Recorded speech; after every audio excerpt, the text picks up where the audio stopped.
Okay, let's start. Let's start. हमें आज acute inflammation start करके ख़त्म करते हैं, ठीक है? अच्छा, एक्यूट इन्फ्लेमेशन की कहानी इतनी कोई ज़्यादा है नहीं. Just do me a favour, group में मैसेज कर दो, class has started.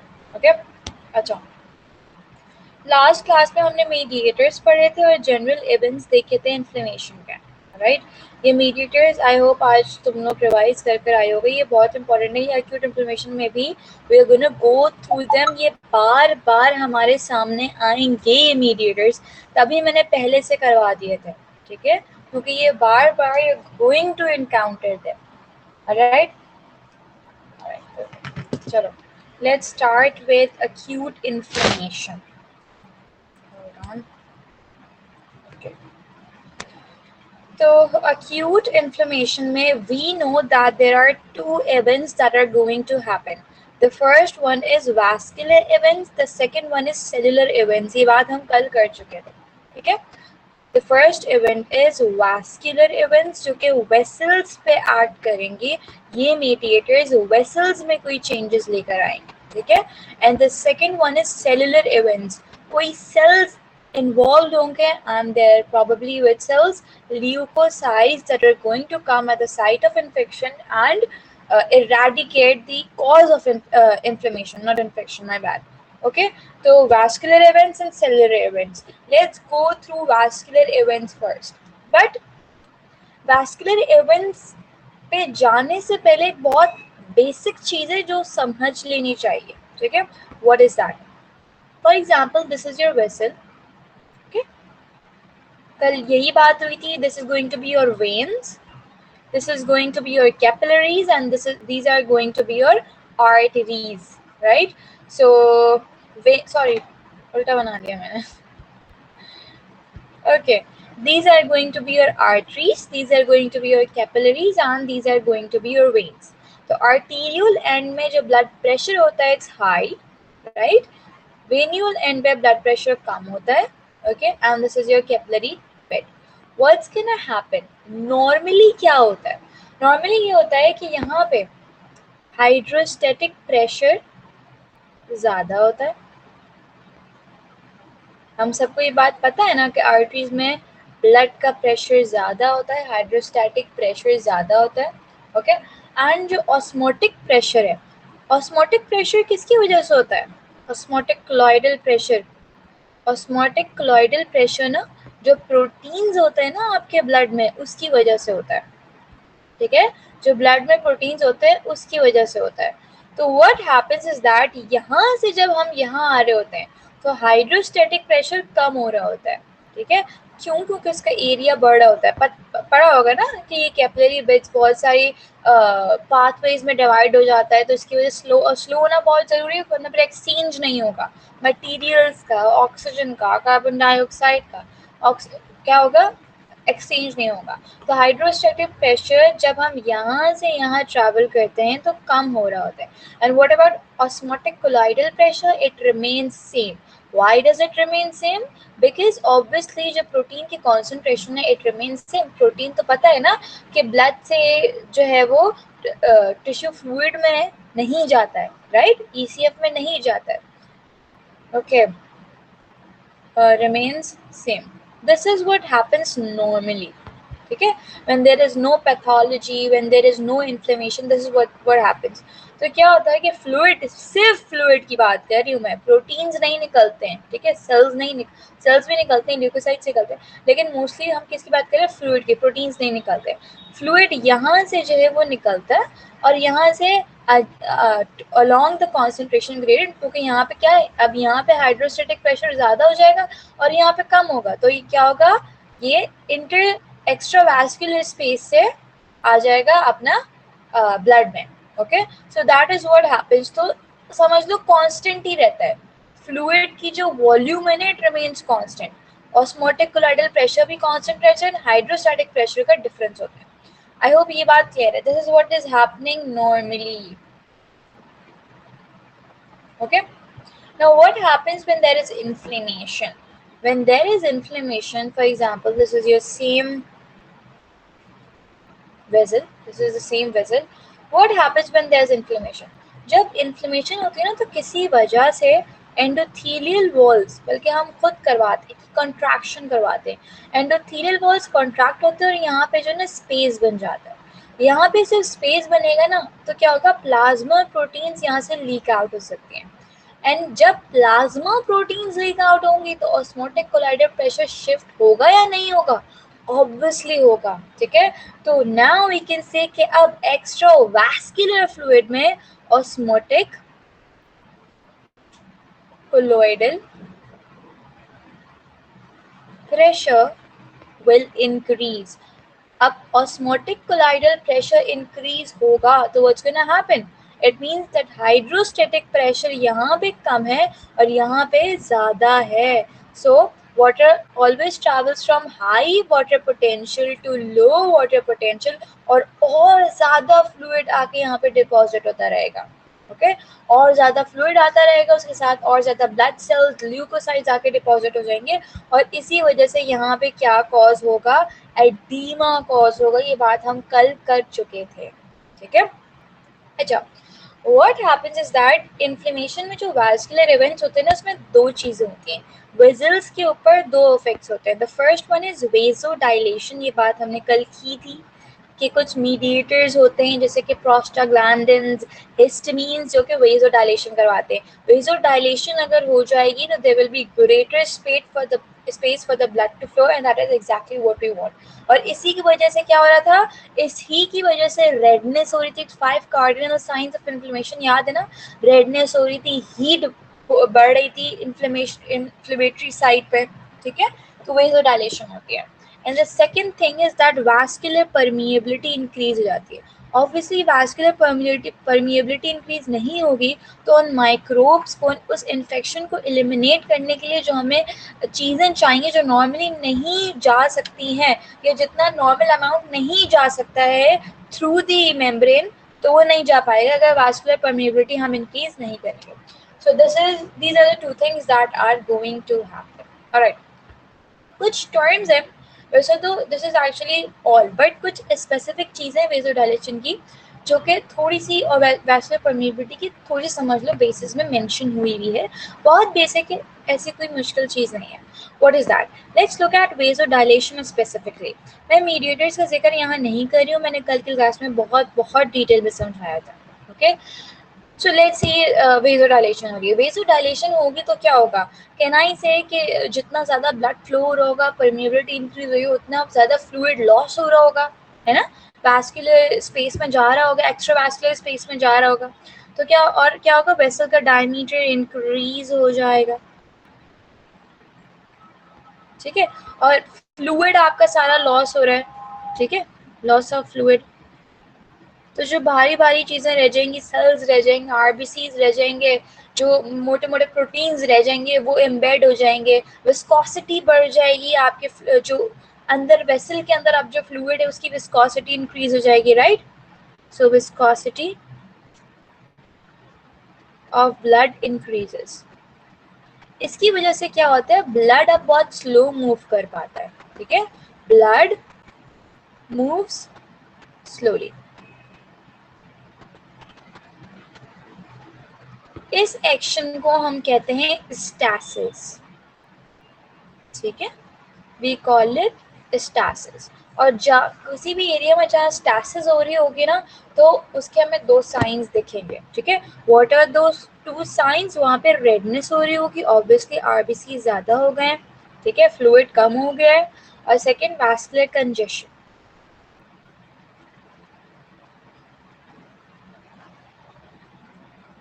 This is actually the only thing you have to just a bit of detail समझने वाली बात है, ठीक है. वरना वेजोडाइलेशन जितना टिप्स पे होना चाहिए वो सब ऊपर समझा चुके हो, ठीक है. सो क्या होता है, वेसल के डायमीटर इंक्रीज हो रहा है, वेजोडाइलेशन हो रही है और परमिएबिलिटी इंक्रीज हो रही है, तो जो फ्लूइड है वो लॉस हो रहा है ज़्यादा. इसकी वजह से क्या होगा कि जितनी भी प्रोटीन्स है, बड़े प्रोटीन्स है, वो सारे कहाँ रह जाएंगे, वेसल्स में रह जाएंगे, यहाँ पे एम्बेड हो जाएंगे, यहाँ पे रह जाएंगे. तो विस्कोसिटी क्या होगी, इंक्रीज होगी, जिसकी वजह से ब्लड स्लोली फ्लो करेगा. इसको हम कहते हैं स्टैसिस. और स्टैसिस जहाँ पर हो रही थी वहाँ पे we know two things that are redness and vascular congestion. Okay, इसी तरह छोटी सी चीज़ है, यहाँ पे आप वास्कुलर परमिएबिलिटी की भी देख लो।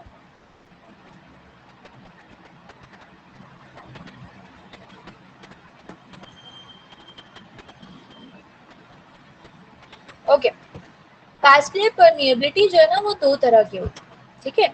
एक तो वो होगी जो हम खुद करवाएंगे, ठीक है, या एक वो होगी जो रैपिड होगी, फौरन से होगी, ठीक है। एंडोथेलियल सेल्स कॉन्ट्रैक्ट फौरन, जैसे जैसे मैंने बताया था ना, एक्यूट इन्फ्लेमेशन में रैपिड और ट्रांजिएंट रिस्पॉन्स होता है। तो जैसे ही इन्फ्लेमेशन को डिटेक्ट कर लिया, रिसेप्टर्स ने डिटेक्ट कर लिया इन्फ्लेमेशन को, मीडिएटर्स ने आके बता दिया, तो what's gonna happen, endothelial cells will contract. Okay, what's gonna happen, your endothelial cells will contract. ये contract जब करेंगे, और क्यों करेंगे, मीडिएटर्स की वजह से। कौन से मीडिएटर्स, कल इतने पढ़े थे हमने, हिस्टामीन, मैं बार बार रिपीट इसलिए कर रही हूँ ताकि दिमाग में बैठ जाए। हिस्टामीन, प्रोस्टाग्लैंडिन, ल्यूकोट्राइन्स, ल्यूकोट्राइन्स की 3 टाइप्स पढ़ी थी हमने, बल्कि 4, B4, C4, D4, E4। B4 LT, B4 हम कह रहे थे न्यूट्रोफिल्स को अट्रैक्ट कर रहे हैं, याद है ना। C4, D4, E4 क्या कर रहे थे, परमिएबिलिटी इंक्रीज कर रहे थे, ठीक है। प्रोस्टाग्लैंडिन्स, प्रोस्टाग्लैंडिन में PGE2, PGI2, याद नहीं है, ये क्या कर रहे थे, वास्कुलर परमिएबिलिटी इंक्रीज करेगा। इसके अलावा कौन, हिस्टामीन। तो ये जो बेसिक है वो आने चाहिए, बार बार रिपीट होंगे ये, ठीक है। तो एंडोथेलियल सेल्स को कॉन्ट्रैक्ट करेंगी, जिसकी वजह से वैस्कुलर परमिएबिलिटी इंक्रीज हो जाएगी। और दूसरा होता है लेट अपेयरिंग, ठीक है, जो बाद में आपको दिखता है कि भाई फौरन से रिस्पॉन्स नहीं आता। So let appearing vascular leakage. लेकिन ये कब होता है, ये तब होता है जब आपकी जो वेसल है वो डैमेज हो जाए, ठीक है। इस सिचुएशन में हमारी वेसल बोल रही है, endothelial cells were very healthy, okay, उनको हमने खुद कॉन्ट्रैक्ट करवाया है। इसमें क्या हो गया है, लेट अपीयरिंग वैस्कुलर लीकेज में क्या हुआ है, क्या आपके एंडोथेलियल सेल्स डैमेज हो गए हैं, ओके, किसी टॉक्सिन की वजह से, बर्न्स हो गए इसकी वजह से, ओके। और इसकी वजह से, एंड वन थिंग, इस सिचुएशन में मजे की बात बताती हूँ, मजे की समझ ले कुछ भी। इस सिचुएशन में क्या होती है कि जब आपके एंडोथेलियल सेल्स खुद डैमेज हुए हुए होते हैं ना, तो न्यूट्रोफिल्स क्या करते हैं, they actually pierce through the endothelial cells as well. वो भी डैमेज करते हुए एंडोथेलियल सेल्स को निकलते हैं कि भाई ये तो ऑलरेडी डैमेज है, कोई फर्क नहीं पड़ता, हमें साइट ऑफ इन्फेक्शन में पहुंचना है, बहुत ज्यादा ही हुआ हुआ है, तो हम साइट ऑफ इन्फेक्शन में कहीं से ही पहुंचे, भले एंडोथेलियल सेल्स डैमेज हो रहे हो। तो इस सिचुएशन में न्यूट्रोफिल्स जो होते हैं ना, even they pierce through the endothelial cells, they damage the endothelial cells। इसके लिए एक पिक्चर देख लो, बहुत अच्छे से अंदाजा हो जाएगा इसका कॉन्सेप्ट। Hold on।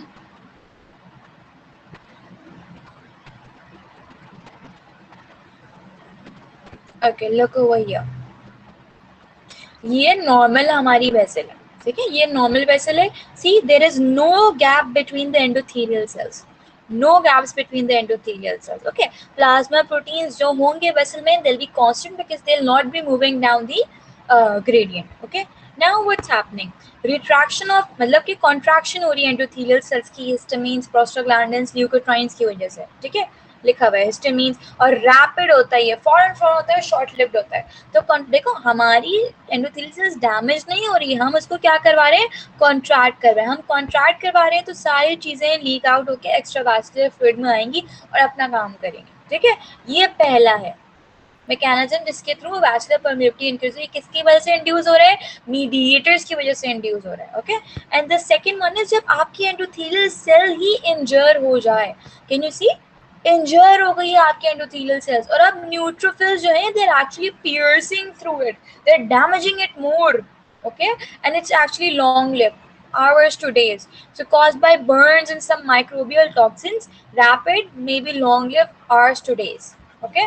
so ये important diagram थी for vascular permeability। ये diagram समझ आ गया आपको, vascular permeability समझ आ गई और कोई मसला नहीं है, ओके।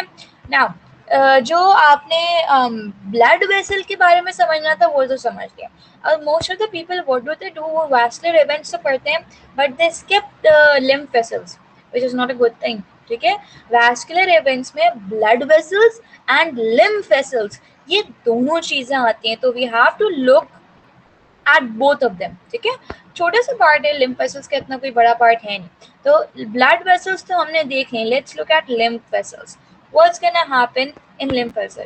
ऑब्वियसली एडीमा कॉज हो रहा है उस एरिया में, एंड वी कैन नॉट से भाई हम इस एडिमा को ड्रेन भी तो कर रहे हैं ना, बहुत बहुत ज्यादा एक्यूमुलेट होता है, हो जाएगा, आती रहेंगी चीजें, लेकिन हम हटाएंगे नहीं। जो फैगोसाइटाइज हो भी गए हैं, जो माइक्रोब्स किल भी हो गए, उनको भी हम नहीं हटाएंगे तो क्या होगा?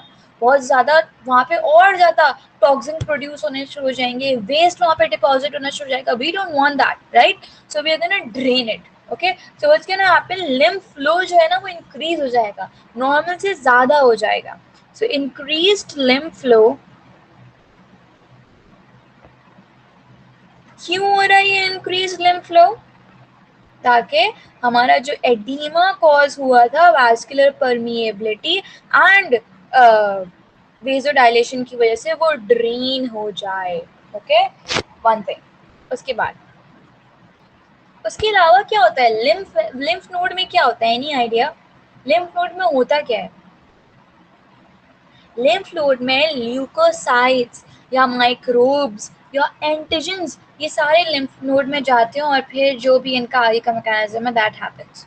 Okay, so what's gonna happen, edema drain होगा, ल्यूकोसाइट्स जाएंगे सारे जिनका काम हो गया है, जो डेड हो गए हैं they are gonna go there. Antigen सारे जो हैं वो लिम्फ नोड में जाते हैं, ताकि और आप अगर ज़रूरत पड़े तो टी सेल्स को एक्टिवेट कर दो या मेमोरी बी सेल्स बना दो आप, ठीक है। So that is what happens. अच्छा, तब लिम्फ फ्लो ज़्यादा होगा, लिम्फ नोड ज़्यादा काम करें तो क्या होगा? अगर और बहुत अरसे तक काम करते रहेंगे ज़्यादा तो हाइपरप्लेजिया होगा, ठीक है। हाइपरप्लेजिया ऑफ लिम्फोइड फॉलिकल्स होगा, ठीक है। दो चीज़ें होती हैं, पहला हम कहते हैं सेकेंडरी inflamed लिम्फेटिक्स, ठीक है। जब लिम्फेटिक्स इन्फ्लेम हो जाते हैं तो हम उसको कहते हैं, बस ये टर्म दो याद रख लो, हम उसको कहते हैं लिम्फेंजाइटिस।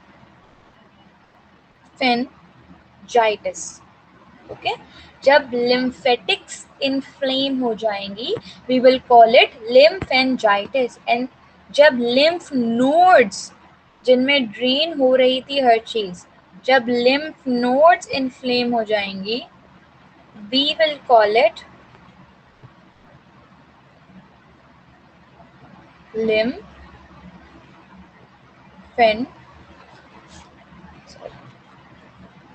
lymphadentis, ठीक है। बस ये दो टर्म्स हैं जो कि समझ लेनी चाहिए। और एक और चीज मैंने क्या बोली थी, यस, हाइपरप्लेजिया और होगा किसका? लिम्फ फॉलिकल्स का। बस हाइपरप्लेजिया ऑफ लिम्फोइड फॉलिकल्स, इसमें जितनी चीजें याद हो रही है उतनी चीजें याद कर लो, ठीक है। बस दैट्स इट, ठीक है।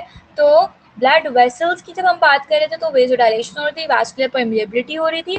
एंड लिम्फ वेसल्स की बात करें, it's not cells it's vessels, lymph vessels की बात कर रहे हैं तो क्योंकि लिम्फ का फ्लो इंक्रीज हो रहा है ताकि एडिमा ड्रेन हो, उसमें ल्यूकोसाइट जाए, उसमें एंटीजेंस जाए, ठीक है। तो उसकी वजह से तीन साइड इफेक्ट्स आते हैं। Number one is hyperplasia of lymphoid follicles, lymphoid follicles ज़्यादा बढ़ेंगे, हाइपरप्लेजिया होगी उनकी, इन्फ्लेमेशन हो जाएगी लिम्फेटिक्स में, उसको हम लिम्फेंजाइटिस कहते हैं, और लिम्फ नोड्स में इन्फ्लेमेशन होगी तो उसको हम लिम्फोडेंटिस कहते हैं। Okay, that's your first events, that's all for vascular events. Vascular events आपके अब खत्म हो गए।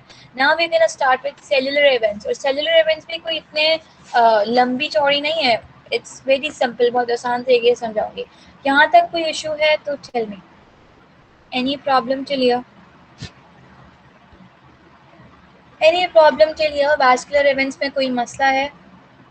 Vascular events means blood vessels के इवेंट्स एंड लिम्फ वेसल्स के इवेंट्स, दोनों समझ आ गए?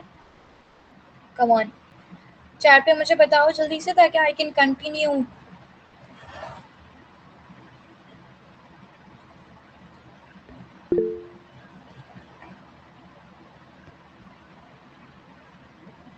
ओके, चलो let's continue with the cellular events. Alright,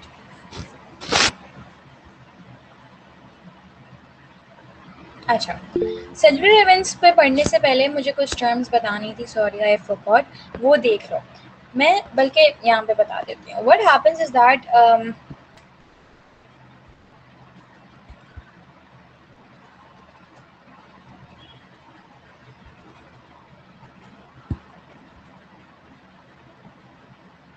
look over here, ये कॉन्सेप्ट थोड़ा सा समझना इंपॉर्टेंट है, कुछ टर्म्स हैं जो कि समझने इंपॉर्टेंट है, इसलिए I am drawing it again.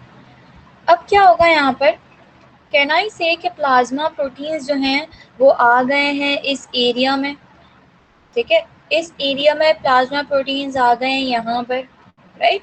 तो कैन आई से कि ये जो फ्लूइड है वो प्लाज्मा प्रोटीन रिच हो जाएगा, ठीक है। ये जो फ्लूइड है that is rich in plasma proteins, that is rich in RBCs, that is rich in WBCs, इस फ्लूइड को हम कहते हैं exudate, okay, the fluid which is rich in plasma proteins, RBCs, tissue fluid, WBC, उसको हम कहते हैं exudate. और ये जो प्रोसेस है, जो प्रोसेस है मतलब कि जो ये यहाँ से यहाँ तक आ रहे हैं, इस प्रोसेस को जिस मेथड से वो आते हैं we call it exudation, okay. पहली चीज ये याद रखनी है, ये टर्म याद रखनी है, ठीक है। सेकंड चीज क्या याद रखनी है, मैंने ये बात की थी कि for example this is your blood vessel, now किसी भी वजह से there is no vascular permeability, आपके सेल्स इंटैक्ट हैं, एंडोथेलियल सेल्स आर इंटैक्ट, कोई मसला नहीं आया उसमें, ठीक है। लेकिन किसी वजह से हो सकता है कॉन्सेंट्रेशन ग्रेडियंट का मसला हो सकता है वाटर पोटेंशियल का मसला हो सकता है सैलिनिटी का मसला है, किसी भी वजह से जो आपका फ्लूइड है वो बहुत ज्यादा लीक आउट होके बाहर जा रहा है, ठीक है। I am not talking about the plasma proteins, keep that in mind, I am not talking about the plasma proteins, plasma proteins यहाँ पर ही है, प्लाज्मा प्रोटीन्स बाहर नहीं आए बिकॉज वास्कुलर परमिएबिलिटी इंक्रीज नहीं हो रही है, सिर्फ जो टिश्यू फ्लूइड है, ठीक है, वो आ गया है। तो can I say now this part will actually be will actually have very less amount of plasma proteins, will have very or no amount of RBCs या very less amount of WBCs, क्योंकि सिर्फ और सिर्फ आपके tissue fluid आ रहे हैं और tissue fluid आ रहे होंगे तो ऑब्वियसली उनकी कॉन्सेंट्रेशन, इन सारी चीज़ों की कॉन्सेंट्रेशन और कम हो जाएगी, ठीक है। इस तरह के फ्लूइड को हम कहते हैं ट्रांसुडेट, ठीक है। जिस फ्लूइड में प्लाज्मा प्रोटीन्स, आरबीसीज, डब्ल्यूबीसीज कम हो उनको हम ट्रांसुडेट कहते हैं, जिस फ्लूइड में ज्यादा हो उनको हम एक्सुडेट कहते हैं। इनकी डेफिनेशन भी देख लो, ठीक है। वेयर इज इट, हियर, ठीक है। An exudate, an exudate is an extravascular fluid, याद रखना ये वेसल के अंदर की बात नहीं हो रही है, extravascular fluid that is a high protein concentration and contains cellular debris, और वो डेब्रिस आरबीसीज का, वो डब्ल्यूबीसीज का, वो माइक्रोब्स का, वो डजंट मैटर, ठीक है। Its presence applies that there is an increase in obviously permeability increase होगी तभी तो ये सब चीजें लीक आउट हो सकती है ना, ठीक है। तो इंक्रीज इन परमिएबिलिटी की वजह से होगा of the small blood vessels typically during an inflammatory reaction, okay। Second हम बात करें ट्रांसुडेट की, ट्रांसुडेट क्या है, let me change the color, yes, transudate क्या है, transudate is a fluid with low protein content, little or no cellular material, ठीक है, and low specific gravity. It is essential in ultrafiltrate of blood plasma that is produced as a result of osmotic or hydrostatic imbalance, ठीक है। तो ये जो main बातें थी वो मैंने हाईलाइट कर दी। अच्छा जी, ये जो फ्लूइड सारा डिपॉजिट हो रहा है आकर, उसकी वजह से क्या कॉज होगा, एडीमा कॉज होगा। यहाँ पर मैंने सारी टर्म्स दे दी इसलिए मैंने डाल देता है, ये इंपॉर्टेंट पैराग्राफ है। Edema denotes an excess of fluid in the interstitial tissues, ठीक है, जो आपके सेल्स के बीच में जो जगह है वहां पर एक्सेस हो जाएगा फ्लूइड तो हम उसको एडीमा कहेंगे, ठीक है। एडीमा किसी भी वजह से होता है, एक्सुडेट की वजह से भी हो सकता है जब plasma proteins and cellular debris सब आ जाए, या ट्रांसुडेट की वजह से भी हो सकता है कि सिर्फ फ्लूइड आ जाए, लेकिन इन्फ्लेमेशन में किसकी वजह से होता है? एक्सुडेट की वजह से होता है, ये बात नहीं भूलनी है। इन्फ्लेमेशन में वैस्कुलर परमिएबिलिटी इंक्रीज होती है तो एक्सुडेट की वजह से होता है, ठीक है। And then they are talking about pus. Pus देख लेते हैं वैसे तो, but it's gonna come in the end कि जब सारी चीजें हो जाएंगी, हमारे सारे इवेंट्स हो जाएंगे, तो न्यूट्रोफिल्स क्या करते हैं? They go through oxidative burst, ठीक है, they actually destroy themselves as well. तो जो डेड सेल्स होते हैं, डेब्रिस होता है, वो सब एक एरिया बना देते हैं, एक्सुडेट इन्फ्लेमेटरी एरिया बना देते हैं, जिसको हम पस कहते हैं। सो पस is a purulent exudate, is an inflammatory exudate rich in leukocytes, obviously they are dead, mostly neutrophils, the debris of dead cells and in many cases microbes, ठीक है। इसको हम पस कहते हैं, ये हम आगे पढ़ेंगे वैसे। चलो let's move on, that's it. Cellular events start करते हैं। अच्छा, सेलुलर इवेंट्स का जो इवेंट्स हैं वो देख लो, फिर समझाने वाली बात सारी पिक्चर से ही होगी, ठीक है। ये ओके, सेलुलर चेंजेस या सेलुलर इवेंट्स में आपने याद रखनी है। First thing is margination. We'll come to what is margination, ठीक है। मैं बताती हूँ यहाँ पे, बल्कि नहीं, मैं डायरेक्ट ना यहीं से समझाती हूँ, पिक्चर का भी।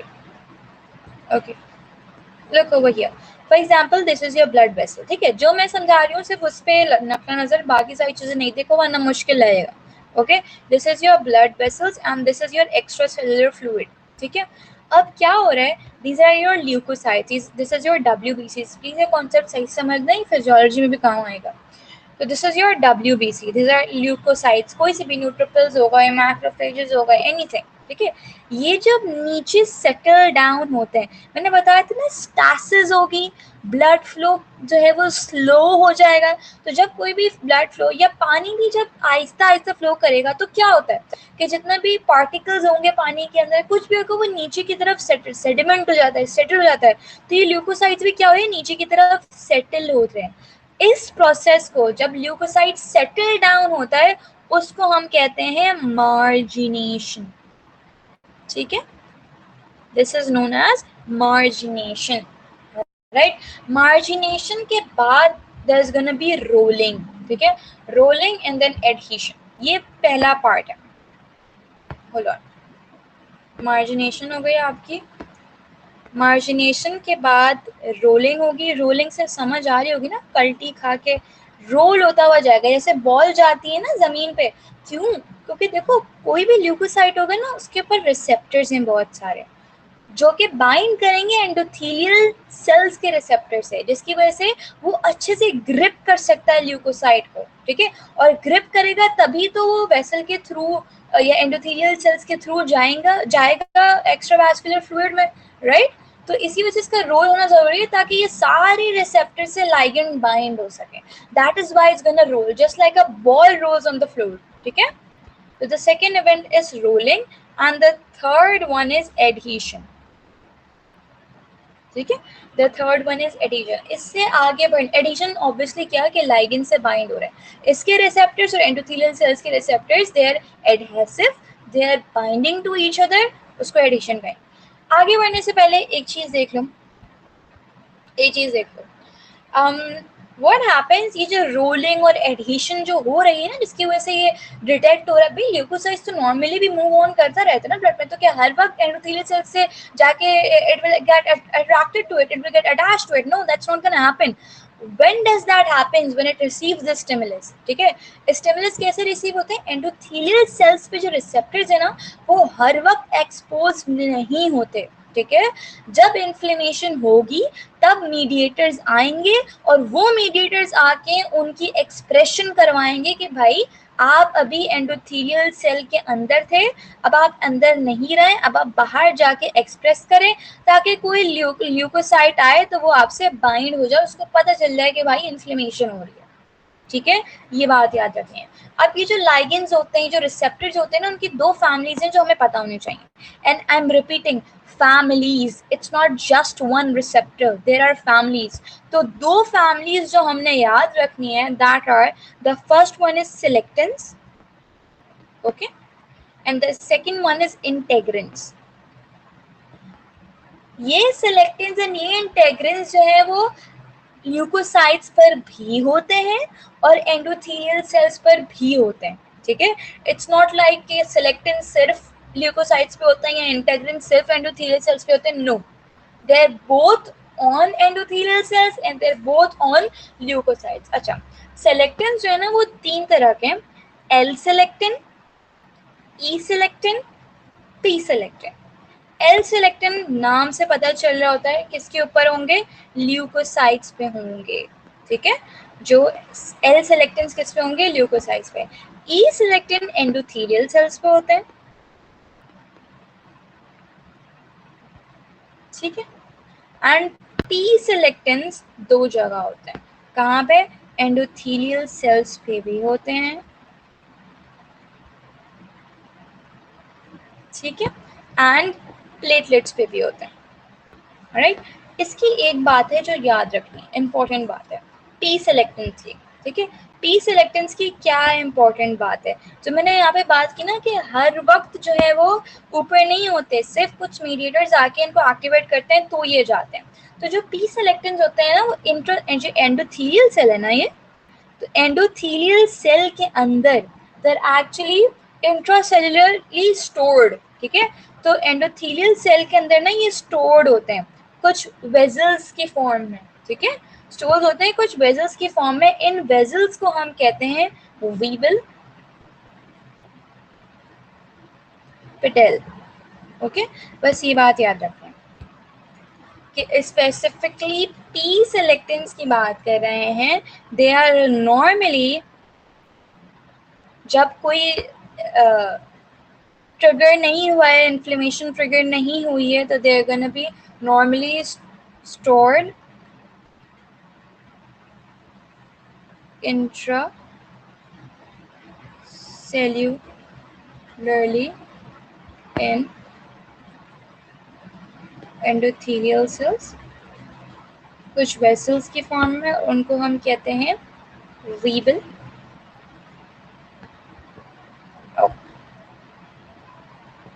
पेटेल. ओके, ये सेलेक्टेंस की फैमिली थी. ओके, इसके बाद आ जाती है आपकी, अच्छा एक बात और, कि जो इनिशियली जो कैच कर रहे हैं ना, क्या हो रहा है कि ये सेटल डाउन हो रहे हैं नीचे, एंडोथेलियल सेल से कांटेक्ट में आ रहे हैं. ठीक है, तो इनिशियली क्या होगा, वो कैच करने की कोशिश करेंगे, रिसेप्टर बाइंड करने की, जितनी ज़्यादा कोलिजन होगी उतना ज़्यादा बाइंड करने की कोशिश करेंगे ना. तो ये जो सेलेक्टेंस मेनली पता है क्या करवा रहे होते हैं, ये ना उनको स्लो डाउन करवा रहे होते हैं. जो इनिशियल रोलिंग हो रही होती है ना वो सेलेक्टेंस की वजह से होती है. ठीक है, जो इनिशियल रोलिंग हो रही है ना वो सेलेक्टेंस की वजह से हो रही है. और जो, जब जाहिर सी बात है, जितने, देखो इसमें भी यही केस है कि जितने ज़्यादा लाइगेंड से बाइंड होता जाएगा उतना ज़्यादा एडहेशन स्ट्रॉन्ग होती जाएगी, उतना ज़्यादा वो स्लोली जाएगा ताकि एक पॉइंट के रुके और डायपिटेसिस से अंदर इंट्रावास्कुलरली वो आ जाए. ठीक है, तो जो एंड का पार्ट है, ठीक है, जो स्लोइंग डाउन ऑफ WBCs हो गई है वो इसकी वजह से हो गई है क्योंकि यहाँ पे बाइंडिंग स्ट्रॉन्ग हो गई है. इंटेग्रिन्स से जब ये बाइंड होता है तो बहुत स्ट्रॉन्गली बाइंड हो जाता है, उसकी एफिनिटी इंक्रीज हो जाती है. अब ल्यूकोसाइड हाई एफिनिटी स्टेट में आ चुका है. ठीक है, स्लो डाउन हो चुका है. I am just writing WBC slow down. ठीक है, अब जल्दी से एक पिक्चर देख लेते हैं ताकि सेलेक्टेंस और इंटेग्रिन्स और ये जो पूरा पार्ट है ना, ये अभी by the way cellular events खत्म नहीं हुए, सिर्फ 3 नहीं है. ठीक है, सेलुलर इवेंट्स आर एक्चुअली अभी और है. ठीक है, बस यहाँ पे देख लो जरा, जस्ट तुम लोग प्लीज डोंट मेमोराइज. ठीक है, इंटेग्रेंस के नाम याद करने मत बैठ जाना, सिर्फ एक दो होंगे जो मैं बता दूंगी, ये सारे नहीं याद करने. ओके, सी ये ग्लाइकोप्रोटीन है, देन देयर इज इंटेग्रेंस. अभी ये लो एफिनिटी स्टेट पर है, जब ये यहाँ पर आएगा और ज़्यादा चीज़ों से बाइंड होगा, it's gonna be in high affinity state now. ठीक है, तो जब जितना ज़्यादा बाइंड होता रहेगा उतना ज़्यादा हाई एफिनिटी स्टेट पे आता रहेगा. सी सेलेक्टिंग्स यहाँ पर भी हैं. ठीक है, ओके, इंटेग्रिन का लाइगेंड यहाँ पर भी है। अच्छा, दो लाइगेंड्स के नाम याद रख लो, एक आई कैम है एंड एक पी कैम। ओके, इनके नाम याद रखो।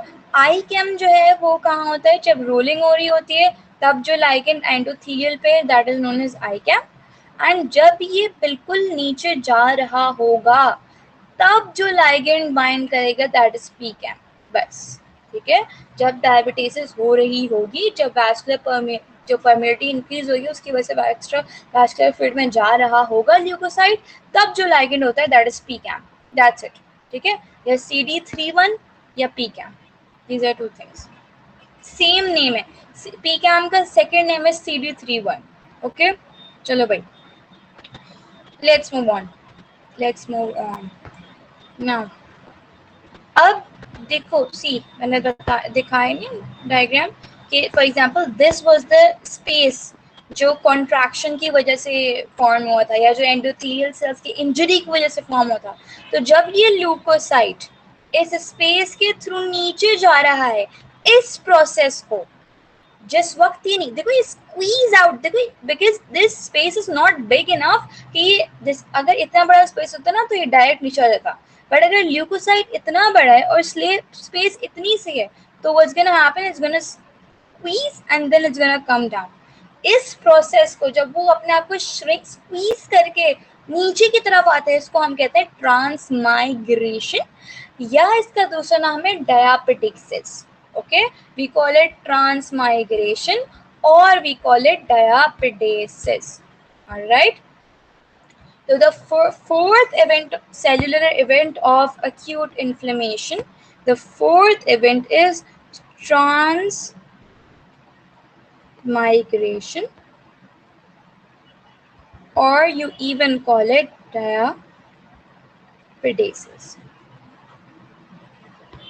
ओके, एंड ये कहाँ पर होगा खुद पता, अगर ये आपकी ब्लड वेसल है तो इस पोर्शन में होगा या इस पोर्शन में? ऑब्वियसली कौन से पोर्शन में होगा? वेन्यूल, मतलब के पोस्ट कैपिलरी वेन्यूल्स में होगा, ठीक है, ऑलमोस्ट इस पार्ट में होगा। ओके, जो कैपिलरीज और वेन्स के बीच का एरिया वहां पर होगा। Okay, let's see to it. अच्छा, और बाय द वे ये क्यों माइग्रेट कर रहे हैं? उनको जगह मिल गई है सबसे पहली बार, और डाउन द कॉन्सेंट्रेशन ग्रेडियंट ही जा रहे हैं ना, क्योंकि लिम्फ जो एक्स्ट्रा वैस्कुलर फ्लूइड है वहाँ पे कम है, तो ब्लड वेसल में ज़्यादा है, तो they are going down the chemical, down the chemical concentration gradient, पहली बात। और दूसरी बात, कुछ केमिकल्स होते हैं जो कि इनको गाइड कर रहे होते हैं towards the site of injury, उनको हम क्या कहते हैं? कीमोकाइंस, ठीक है। तो कीमोकाइंस की वजह से अट्रैक्ट होते हैं, ठीक है, अट्रैक्टेड बाय कीमोकाइंस। ओके, और इम्पोर्टेंट वाला कौन सा याद रखना था? एक तो आई कैम था जो कि लाइगेंड उस डायबिटीज से पहले था, लेकिन डायबिटीज जब हो रही है, ठीक है, तो कौन के दौरान जो हो रही है, तो उस वक्त हमने क्या कहा था? पी कैम है, बस ये वाला याद रख लेना। और पी कैम का दूसरा नाम CD31 भी है, ठीक है। That's your fourth event of cellular, that's a fourth cellular event. Fifth cellular event पर आ जाते हैं। Your fifth cellular event is chemotaxis. Chemotaxis क्या होता है भाई? सिंपल, कुछ केमिकल्स हैं जो कि गाइड कर रहे हैं कि भाई आ जाओ, हमारे पीछे आ जाओ, मैं गाइड करके तुम्हें eight the site of injury लेके जाता हूँ, ल्यूकोसाइट्स को गाइड करता है, ठीक है। तो जब जब once for example this was your circulation, तो ये ल्यूकोसाइट जो है उसने सर्कुलेशन छोड़ दी, once it have actually exited the circulation, तब अब देखो, हो सकता है टिश्यू इंजरी यहाँ पर हो सकता है टिश्यू इंजरी यहाँ पर हो सकता है यहाँ पर हो, तो किस तरफ है? जब वो टिश्यू फ्लूइड में आ गया, जब वो एक्स्ट्रा वैस्कुलर फ्लूइड में आ गया, तब उसको जो केमिकल्स गाइड करते हैं towards the site of injury, उनको हम क्या कहते हैं? कीमोकाइंस, और इस प्रोसेस को हम कीमोटेक्सिस कहते हैं, ठीक है। तो वी कैन से कि I'm just going to say it, just write it down, I'm not writing it down, that after exiting the circulation, movement of leukocytes towards the site of injury is known as chemotaxis. ठीक है, यही important चीज थी इसकी। ठीक है, और किस वजह से जाते हैं? लोकोमोशन ग्रेडियंट होता है। ठीक है, locomotion gradient. What am I saying? Locomotion क्या होता है? अलोंग अ केमिकल ग्रेडियंट होता है। ठीक है, locomotion along a chemical gradient. कौन से केमिकल्स? कीमोकाइंस।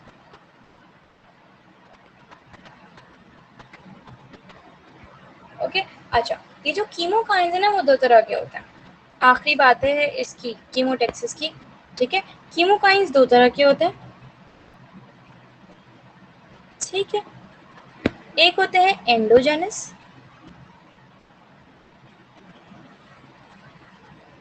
और दूसरे होते हैं एक्सोजेनस। एंडोजेनस आप लोग को बहुत बहुत अच्छे से पता है, मैंने पिछली क्लास में बार बार बताया। ल्यूकोट्राइंस की बात कर लेते हैं। LTB4 न्यूट्रोफिल्स को at the site of injury लाते हैं, याद होना चाहिए।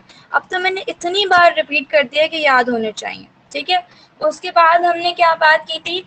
कॉम्प्लीमेंट्री सिस्टम में C5a एंड C3a पढ़ा था, जो कि कीमोटेक्सिस करवाए थे मैक्रोफेजेस की, WBCs की, towards the site of injury. ठीक है, उसके अलावा साइटोकाइंस होते हैं जो कि ये काम करते हैं। ठीक है, तो ये दिन याद रख लो, इनफ है। ठीक है, ये दिन अब तक तो याद हो ही जाने चाहिए। ठीक है, और एक्सोजेनस में सिर्फ एक है जो कि आप याद रख लो, that is N formyl methionine टर्मिनाइन। Okay, this is one exogenous chemokine. Okay, that still chemotaxis. अब क्या हो गया है भाई? WBCs या ल्यूकोसाइट्स जो है वो ब्लड वेसल से टिश्यू फ्लूइड के अंदर भी आ गए and eight the site of injury भी आ गए। अब है मुकाबला। ठीक है, अब सब आ गए मैदान में, अब होगा मुकाबला, अब होगी असल जंग। ठीक है, आपकी बॉडी के सोल्जर्स की एंड जो बाहर से आए हैं उनकी। सो जो किलिंग प्रोसेस है, ठीक है, वो कैसे होता है? किलिंग प्रोसेस से पहले ऑब्वियसली फैगोसाइटोसिस होगा। ठीक है, फैगोसाइटोसिस का मतलब क्या है? Let's see.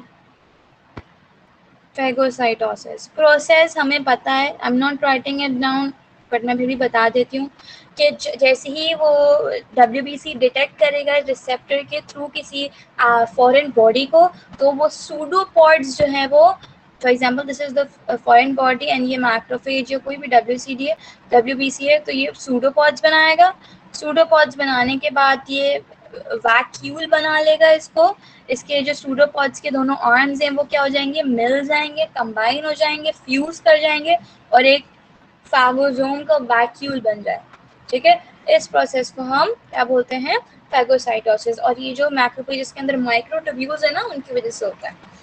ओके, तो फैगोसाइटोसिस होगा। अच्छा, ये बात इंपॉर्टेंट नहीं है, ये सब चीजें पुरानी हैं, I am not discussing it. जो चीज इंपॉर्टेंट है वो देखो, एक्टिवेशन कैसे होती है। ठीक है, रिसेप्टर्स के थ्रू होती है। रिसेप्टर्स के थ्रू होती है, वेरी गुड। फाउंडेशन मॉड्यूल में सेल सिग्नलिंग मैकेनिज्म पढ़े थे, है ना? फाउंडेशन मॉड्यूल में सेल सिग्नलिंग मैकेनिज्म पढ़े थे सेकंड मैसेंजर सिस्टम के। दैट इज हाउ एक्टिवेशन हो रही होगी यहाँ पे। ठीक है, याद आ रहे होंगे कुछ वर्ड्स? प्रोटीन काइनेस सी का जो सिस्टम था उसके थ्रू एक्टिवेशन हो रही होगी। ठीक है, फॉस्फो लाइपेज A2 वाला मैकेनिज्म जो था उसकी वजह से। किसी को नहीं याद हो रहा तो प्लीज फाउंडेशन मॉड्यूल जाके एक दफा खोल के सेकंड मैसेंजर सिस्टम देख लेना। ठीक है, तो सेकंड मैसेंजर सिस्टम के थ्रू एक्टिवेशन हो रही होगी, ये बात हो गई। ठीक है, और कॉम्प्लीमेंट्री प्रोटीन्स की वजह से भी एक्टिवेशन हो रही होगी। यस, याद है ना? कॉम्प्लीमेंट्री प्रोटीन्स में IgG वगैरह आके रखते थे। ठीक है, ये हो गया आपका। ओके, और क्या बातें याद रखनी है? हाँ, ऑप्शनल्स के बारे में याद रखना है। कौन से दो ऑप्शनल थे? C3b था आपका पहला ऑप्शनल, जो कि फैगोसाइटाइज आसानी से करवाता है, और दूसरा था IgG antibody. These your optionals. ठीक है, जिनकी वजह से फैगोसाइटोसिस अच्छे से हो जाता है। ठीक है, this is phagocytosis. Last part of your class, ठीक है, अक्यूट इन्फ्लेमेशन का लास्ट पार्ट एक दफ़ा रिवाइज कर लेते हैं जल्दी से। सबसे पहले क्या हो गई, WBC नीचे सेटल डाउन हुआ, इसको हमने मार्जिनेशन किया। Where roll down just like a ball rolls down the floor, ठीक है, ताकि सारे रिसेप्टर्स के थ्रू लाइगेंड बाइंड हो, हाई एफिनिटी एडिशन हो सके, ठीक है, that is known as rolling. And then adhesion हो रही है, लाइगेंड्स बाइंड कर रहे हैं, तो इसको हम कहेंगे addition.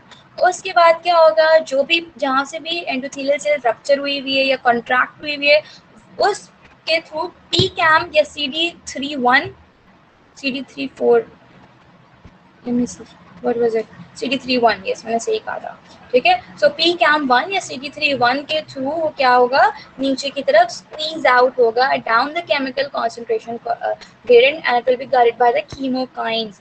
Once it have reached the extravascular space, ठीक है, एक्स्ट्रावास्कुलर स्पेस में आके अब towards the site of injury जाएगा, किसके थ्रू, कीमोकाइंस की मदद से। कीमोकाइंस दो तरह के होते हैं, exogenous and endogenous chemokines, okay.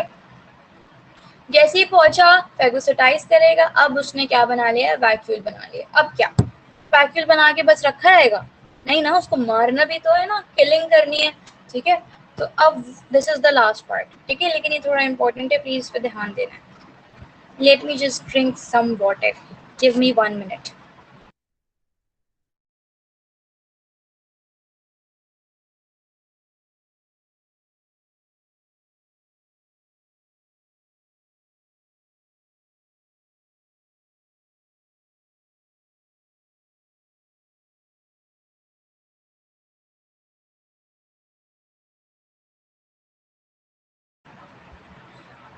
Okay, let's start with the last part and then we'll end the class, ठीक है। अब होगी किलिंग। जो किलिंग होती है ना, वो 3 मैकेनिज्म्स की वजह से होती है या थ्रू होती है, ठीक है। इंपॉर्टेंट चीज़ है, प्लीज इस पे जहन तो इसे कॉन्सेंट्रेशन दें, ठीक है। कौन से 3 मैकेनिज्म है, the first one is reactive oxygen species, okay, reactive oxygen species, सब डिटेल में एक्सप्लेन करूंगी, अभी सिर्फ देख लो कितनी टाइप्स हैं, ठीक है। This is the first one. The second one is nitric oxide, ये भी जाके किल कर। नाइट्रिक ऑक्साइड का वैसे इतना कोई खास नहीं है, इसका एक स्पेसिफिक टाइप है जो कि याद रखना है, INOS, ओके। ये क्या करता है, ये डायरेक्ट जाके माइक्रोबियल क्लिंग करता है, ठीक है। इसमें इतना कुछ याद रखने की जरूरत नहीं है, बस इतना काफ़ी है, ठीक है। तो मैंने इसको यहीं पे समझा दिया। द थर्ड प्रोसेस जिसके थ्रू किलिंग हो सकती है, दैट इज लाइसोसोमल एंजाइम्स, जो कि हम हमेशा से पढ़ते हुए आ रहे हैं, इसमें तो कोई मसला ही नहीं होगा, ठीक है। And the fourth system is nets. बताऊंगी क्या होता है नेट्स, ओके। हम रेस्पिरेटरी ऑक्सीडेटिव पेस्ट हो गया, नेट्स हो गए, ठीक है, दैट्स इट, ठीक है। ये 4 सिस्टम्स पढ़ने हैं, और एक ही चीज समझाऊंगी जिसमें 4 सिस्टम कवर हो जाएंगे। नाइट्रिक ऑक्साइड तो ऑलरेडी बता दिया, ठीक है। Let's come to killing.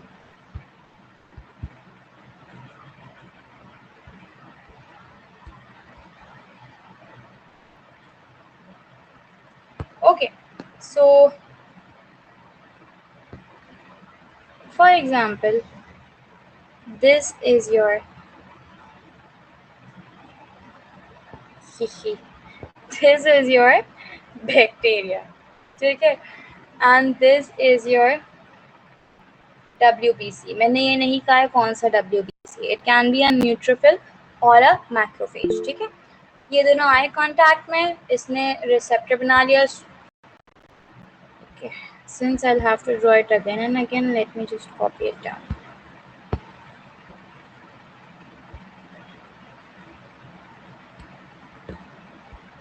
What's gonna happen, ये pseudopods बनाएगा,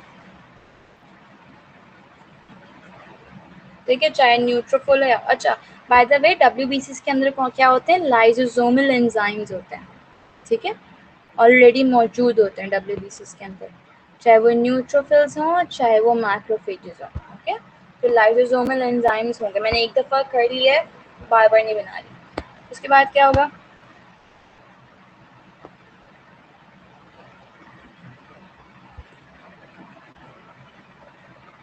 ठीक है, now it have actually इनगल्फ्ड it, एक वैक्यूल बना के इसने इनगल्फ कर लिया। ये तो लाइसोसोम है। ये वैक्यूल जो होता है ना, जिस वैक्यूल में बैक्टीरिया या फॉरेन बॉडी जो है वो आपका, हमने इसको कंटेन किया हुआ है, इसको हम कहते हैं फेगोसोम। ओके, इसको हम कहते हैं phagosome. Now what's gonna happen,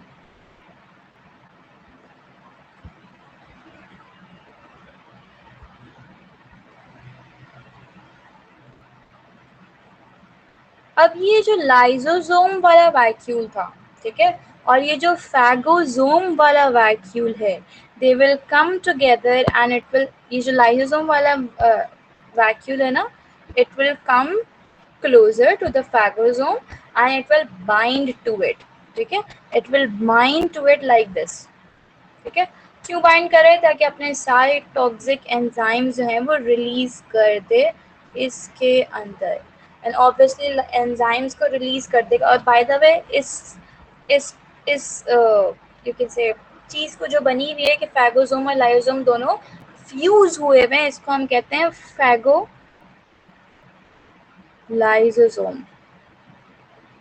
okay, तो पहला प्रोसेस किलिंग का समझा दिया, कौन सा, लाइसोसोमल एंजाइम्स के थ्रू जो हो रहा है, ठीक है। तो हमने कितने कितने समझ लिए, नाइट्रिक ऑक्साइड का समझ लिया और लाइसोसोमल एंजाइम समझ लिए, राइट। ठीक है, this is the first process, ठीक है। ये न्यूट्रोफिल्स में भी ये प्रोसेस होगा, ये वो मैक्रोफेजेस में भी ये प्रोसेस होगा। स्टिल लेट्स सपोज बैक्टीरिया नहीं मरा, ठीक है, बैक्टीरिया नहीं मरा, या मैक्रोफेज या न्यूट्रोफिल का मूड है किसी दूसरे तरीके से मारना है उसे, ठीक है। तो अब जो डिफ्रेंसिएशन होगी ना मैक्रोफेज और न्यूट्रोफिल्स की, वो डिफरेंट होगी, ठीक है। न्यूट्रोफिल्स किस तरह मारेंगे और कौन कौन से तरीका है, और मैक्रोफेजेस और क्या कर सकता है, ठीक है। मैक्रोफेज बहुत चालाक होता है, ठीक है, उसको पता है कि मुझसे बड़ा कोई ऑर्गेनिज्म है ये जिसको मैं नहीं मार पा रहा, तो आई कॉल फॉर हेल्प, ठीक है, I call for help, and thus it is known as antigen presenting cell, ठीक है। ये क्या करता है, इसके एंटीजन को अपने ऊपर रिप्रेजेंट कर देता है, ठीक है। ये एंटीजन्स आके यहाँ पे रिप्रेजेंट होंगे और ये चल जाएगा लिम्फ नोड में।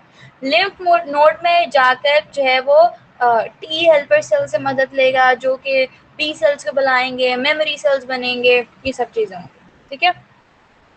मिटा दिया मैं ये वाला पार्ट, ठीक है। और एंटीजन प्रेजेंटिंग सेल्स कौन से होते हैं, तीन होते हैं, प्लाज्मा सेल्स होते हैं, मैक्रोफेजेस होते हैं एंड डेंड्राइटिक सेल्स होते हैं, ये बात याद रखनी है, ठीक है। तो एंटीजन प्रेजेंटिंग सेल्स हैं मैक्रोफेजेस। व्हाट्स गोना हैपन असल में, जो चीज़ याद, देखो जो चीज़ पुरानी है मैं सिर्फ उसको बोल रही हूँ, लेकिन जो चीज़ न्यू है वो याद रखने की है, वो मैं लिख रही हूँ, ठीक है।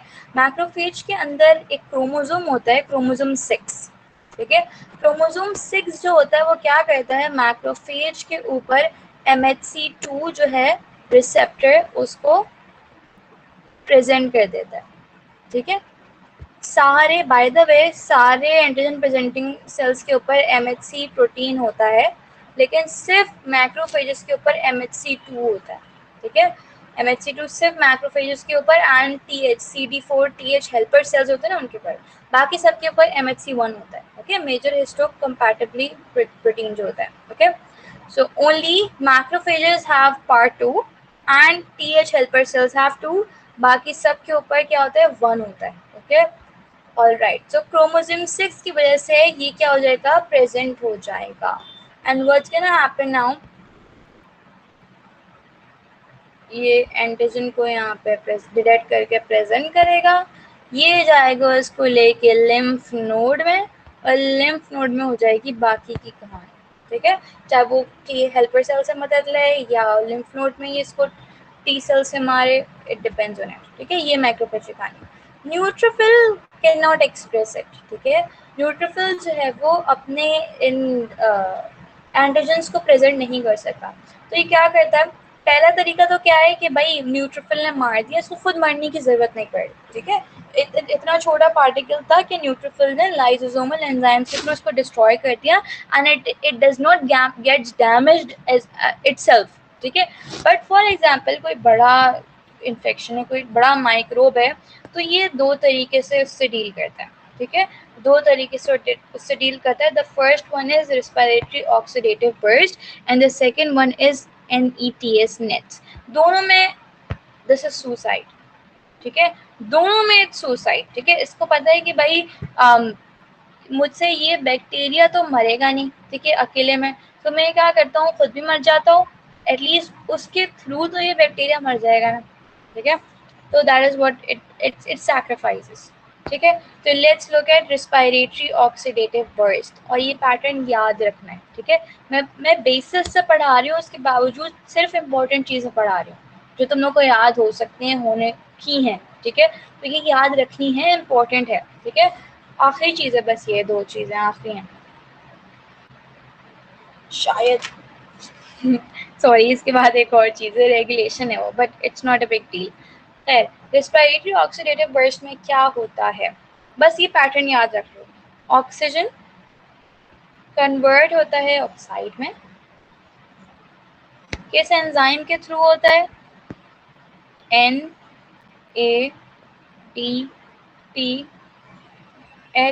Oxidase, okay. उसके बाद ये दिस कन्वर्ट्स इनटू हाइड्रोजन पर oxide and hydrogen peroxide converts into a radical, ये important नहीं है, and it converts into HOCl. ये HOCl जो होता है इट्स वेरी टॉक्सिक, इतना टॉक्सिक है कि ये बैक्टीरिया को भी मारेगा, न्यूट्रोफिल को भी मारेगा, ठीक है. इस प्रोसेस को हम कहते हैं रेस्पिरेटरी ऑक्सीडेटिव बर्स्ट, ओके. यहाँ पर जो एंजाइम लग रहा है, that enzyme is known as super oxide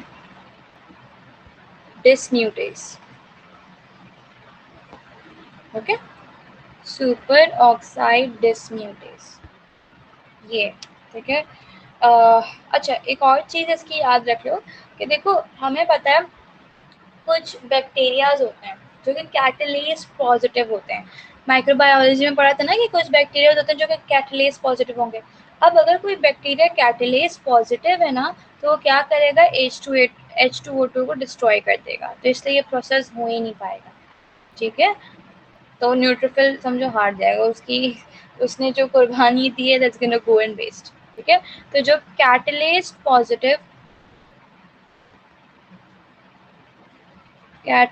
positive bacterias neutralize the effect of hydrogen peroxide, तो उसमें ये मैकेनिज्म काम नहीं करेगा, okay. This process is known as respiratory oxidative burst. ये जो HOCl बन रहा है, ये बैक्टीरिया को ही मारेगा, न्यूट्रोफिल्स को ही मारेगा, ठीक है. Let's come to the last part, NETs. NETs की फुल फॉर्म है न्यूट्रोफिल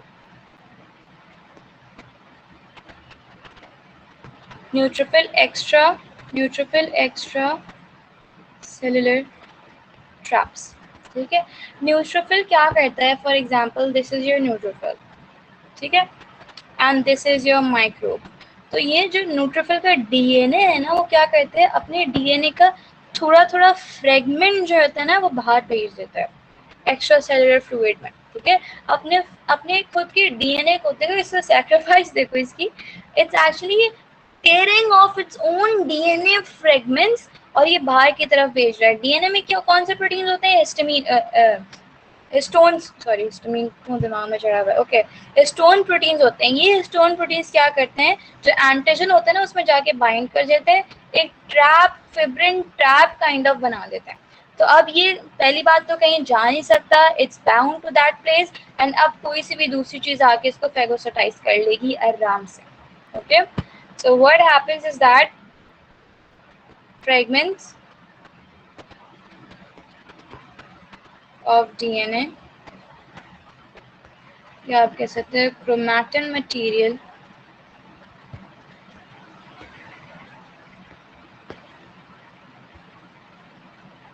आर रिलीज्ड आउट, ठीक है. पहली चीज, they bind to the foreign antigen,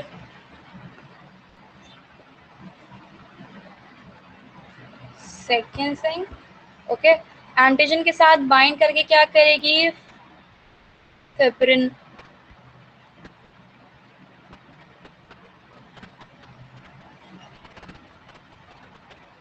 fusion traps बनाएगी, बाकायदा नेट्स बन रहे हैं, ठीक है, जो कि बैक्टीरिया को ट्रैप कर लेगी, उसकी वजह से वो स्प्रेड नहीं कर पाएगा और कोई भी आके उसको फैगोसिटाइज कर लेगा। तो इट्स एक्चुअली मेकिंग ट्रैप्स, ठीक है। मीटिंग टाइम तो नहीं एंड हो रहा, ठीक है। ये this was all for the killing process. 4 तरह के किलिंग प्रोसेसेस हैं। कौन से थे? Respiratory oxidative first, nitric oxide direct जाके किलिंग कर देगा, लाइसोमल एंजाइम्स होंगे एंड न्यूट्रोफिल एक्स्ट्रासेलुलर ट्रैप्स। चलिए से पिक्चर्स देख लेते हैं। फिर एक छोटी सी चीज है, देखो अब किलिंग हो गई है, अब इसको रोकना भी है ना, बस उसको देखना है कि रोकते कैसे हैं। इतनी कोई बड़ी चीज नहीं है दो, okay, hold on.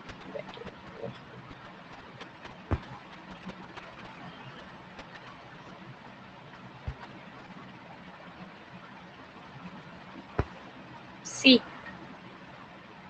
neutrophil extracellular traps. Neutrophil extracellular traps are extracellular fibrillar networks that concentrate antimicrobial substance at sites of infection and prevent the spread of the microbes by trapping them in fibrils. और ये देखो, ये normal neutrophils हैं, ये वो neutrophils हैं जो कि अपने प्रोटीन के, जो अपने डीएनए के फ्रेगमेंट्स रिलीज कर रहे हैं। Look at this, they are actually releasing the fragments ताकि ये माइक्रोब्स को ट्रैप, ये देखो माइक्रोब्स को ट्रैप किया हुआ इन्होंने, ठीक है। And this is what it the trap actually looks like under an electron microscope, okay. What else,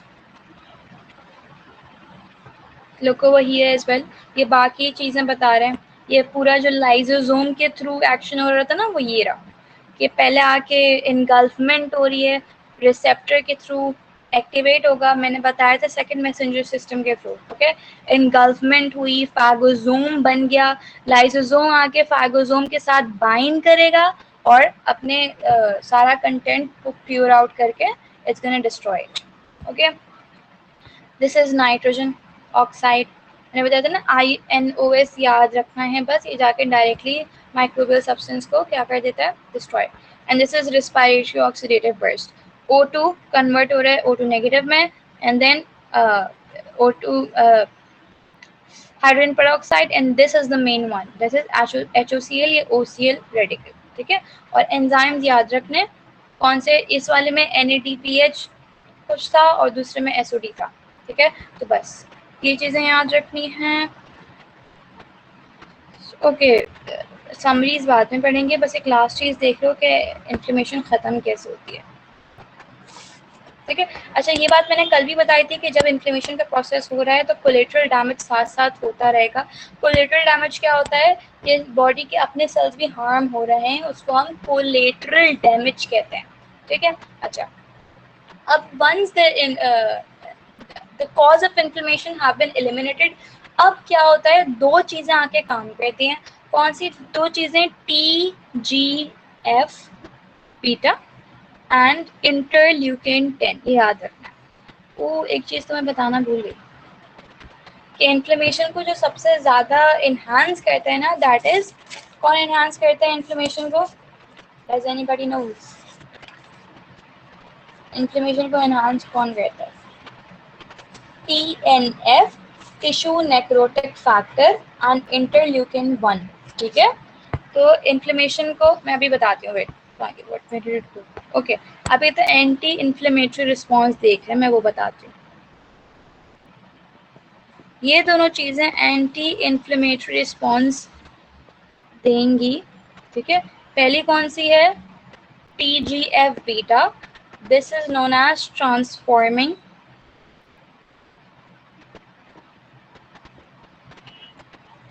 growth factor beta and this is interleukin 10, ठीक है। ये दो चीज़ें, और एक और चीज़ मैंने बताई थी, जब मैं इकोसोनॉइड्स पढ़ा रही थी, that is arachidonic acid metabolites, तब मैंने एक बताया था कि एक साइक्लोऑक्सीजनेस पैटर्न होता है जिसकी वजह से प्रोस्टाग्लैंडिन बनता है, और एक होता है 5 लिपो ऑक्सीजनेस पाथवे जिसकी वजह से ल्यूकोट्राइन्स बन रहे थे, याद है, LTB4C4D4E4। और एक और चीज का मैंने जिक्र किया था, मैंने नाम लिया था लिपोऑक्सिन्स का, ठीक है। और मैंने बताया था it's antagonist to that thing, to the leukotrienes, ठीक है। ये सेम पाथवे से बन रहा है, कौन से पाथवे से बन रहा है, लिपो ऑक्सीजनेस पाथवे से बन रहा है, ठीक है। 5 lipoxygenase pathway, arachidonic acid will be its precursor as well, ठीक है।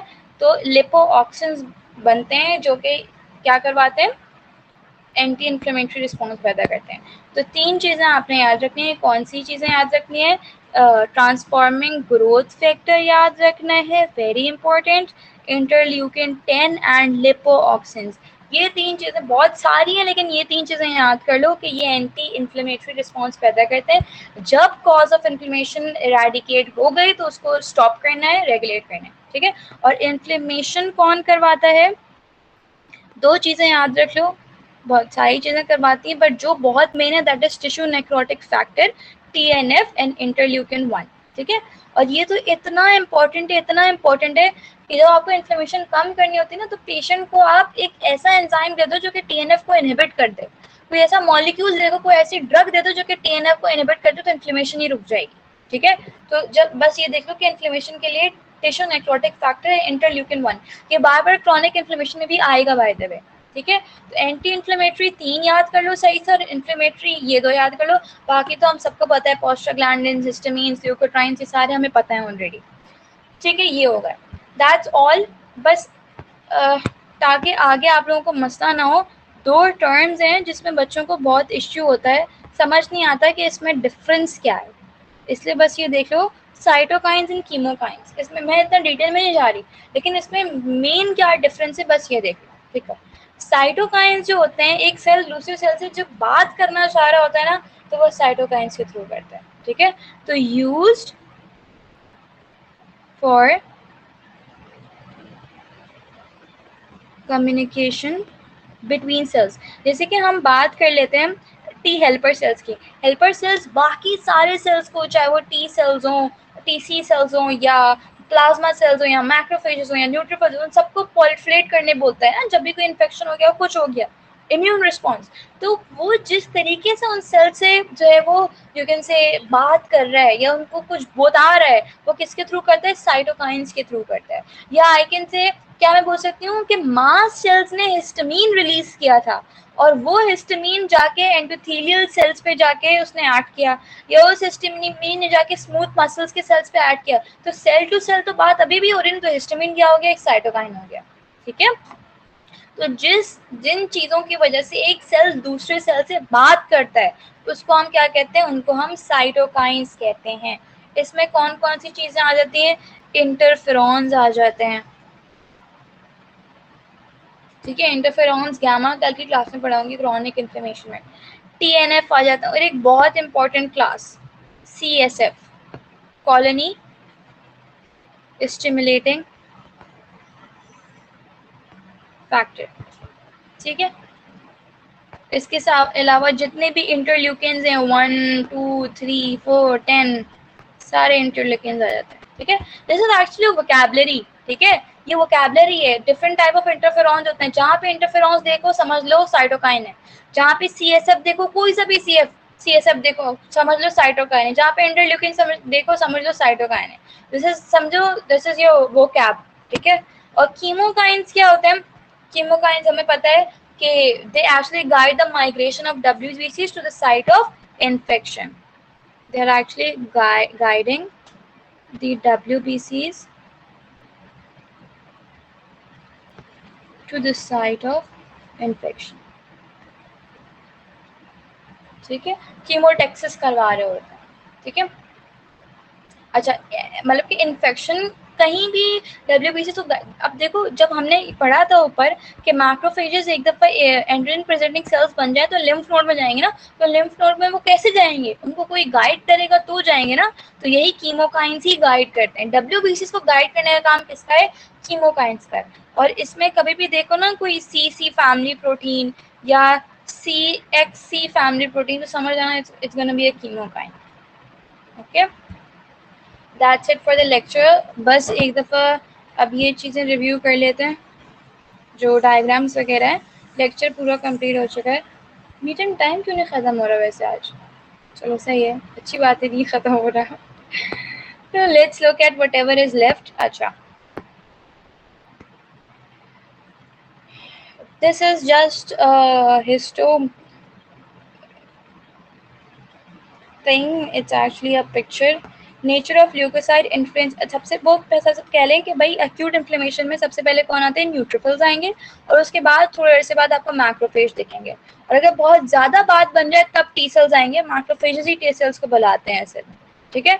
सो एम है there saying early neutrophilic infiltrates and congested blood vessels. मैंने बताया था ना, स्टासिस होगी जिसकी वजह से रेडनेस और कंजेशन होगी, दैट इज व्हाट्स हैपनिंग, ठीक है। और बाद में मोनोन्यूक्लियर आपको कौन दिख रहा है, मोनोसाइट्स भी दिख रहे हैं या मैक्रोफेजेस भी दिख रहे हैं, ठीक है। और ये यही बता रहे हैं कि जैसे इन्फ्लेमेशन कॉजेज, सबसे पहले एडिमा कॉज होगा, फिर न्यूट्रोफिल्स की तादाद बढ़ जाएगी, और फिर भी नहीं खत्म हो रहा तो मोनोसाइट्स या मैक्रोफेजेस आ जाएंगे, ठीक है।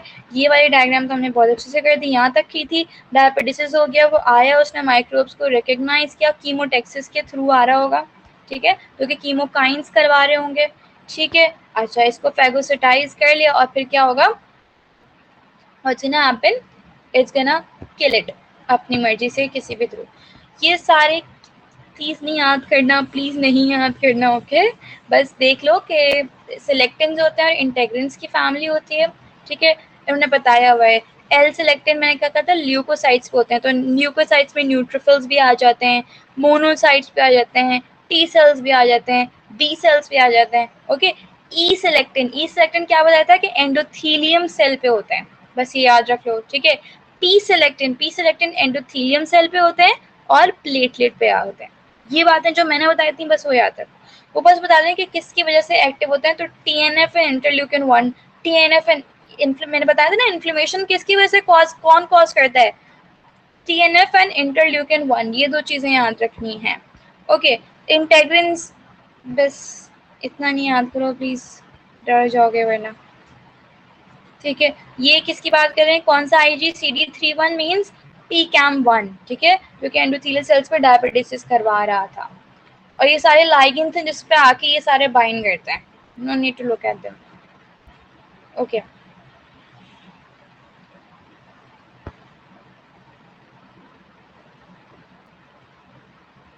वास्कुलर रिएक्शन देख लो। Vasodilation is induced by inflammatory mediators such as histamine, prostaglandin कौन सा था, हिस्टामिन, प्रोस्टाग्लैंडिन, ल्यूकोट्राइन्स, रिवाइज करते रहो, and is cause of erythema, edema कह रहे हैं, and stasis of blood flow, okay. Increased vascular permeability is induced by histamine, kinins and other mediators that produce gaps between endothelial cells by direct or leukocyte induced endothelial injury and by increased passage of blood। वही same बातें कर रहे हैं। Increased vascular permeability allows plasma proteins and leukocytes, the mediators, to enter the sites of infection or tissue damage. Fluid leak from the blood, exudation कहते हैं इस part को, results in edema। Lymphatic vessels and lymph node, वही बात मैंने बोली कि सिर्फ ब्लड वेसल्स नहीं होती, lymph vessels भी होती हैं, इनको मत भूलना, ठीक है। अब ल्यूकोसाइट्स आएंगे। Leukocytes are recruited from blood into the extravascular tissue where infectious pathogens or damaged tissues may be located। Same cheese। Leukocyte recruitment is a multi-step process consistent of सारी margination, rolling, adhesion, diapedation, ये सारी चीजें बताएंगे वो, ठीक है। बता रहे mediated by selectins। रोलिंग किसकी वजह से हो रही है, मैंने बताया था सेलेक्टिन्स की वजह से हो रही है, और परफेक्ट एडिशन जो हो रही है ना, अटैचमेंट जो हो रही है, वो किसकी वजह से हो रही है, इंटेग्रिन्स की वजह से हो रही है, बात बता चुकी हूँ मैं, ठीक है। And migration through inter endothelial gaps, मतलब डायबिटिस या ट्रांस माइग्रेशन हो रही है। Various cytokines produce expression of selectins, कौन से याद रखने हैं, TNF and interleukin 1, tissue necrotic factor and interleukin 1। increase the avidity of integrins for their ligand chemokines and promote directional migration of leukocytes, tissue macrophages and okay. Neutrophils predominate early inflammation में neutrophils होते हैं, उसके बाद फिर monocytes macrophages आ जाते हैं. Summaries पढ़ लो बस basis के.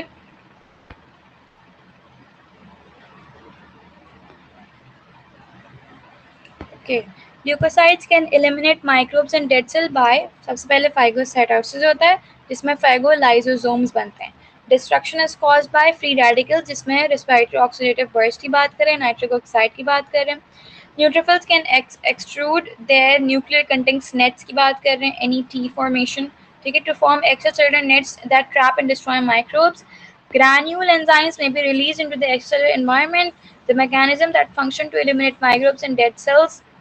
ठीक है. एंटी इन्फ्लेमेटरी मेडिएटर्स कौन से याद रखने थे? 3 याद रखने थे, ठीक है, TGF, interleukin 10 and lipoxins. Okay. Acute inflammation मैं वैसे तो ये सारी PDFs भेज दूंगी तो जस्ट रीड थ्रू इट. ये वही चीज़ें रिपीट हो रही हैं, ठीक है. डायग्राम देख लेते हैं अगर कोई रह गई है. बस आई एंड द क्लास देन. हाँ बस एक डायग्राम रह गई, ये वाली. Let's look at it.